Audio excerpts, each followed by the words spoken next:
Hi, I'm Lucy. I'm 15 years old Hi, I'm Elsa. I'm Lucy's mum. and I've lived with chronic pain since I was 10.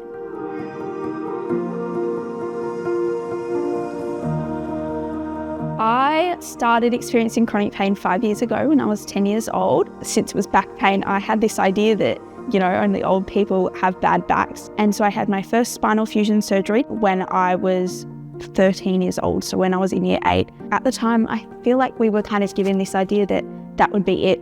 The pain came back after the surgery and it actually got a lot worse. When Lucy started first showing signs of pain, her father and I weren't quite sure where to go.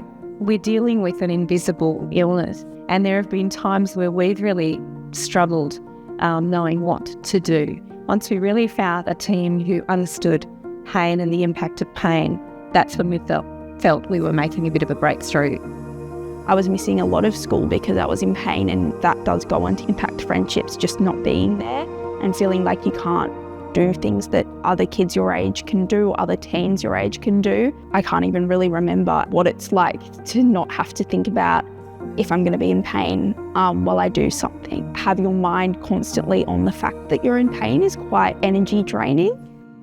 The one piece of advice I'd give to a kid starting their journey with chronic pain would be to remember to advocate for themselves at school, through their family, or with their doctors. Peer connection is really important, that you're not alone, and that's something that's really important, particularly I think for younger kids or kids that might never have met someone who's going through the same thing as them. One thing I would say about this journey is how remarkable young people are and how important it is that they are believed, that they are heard, and that they are supported.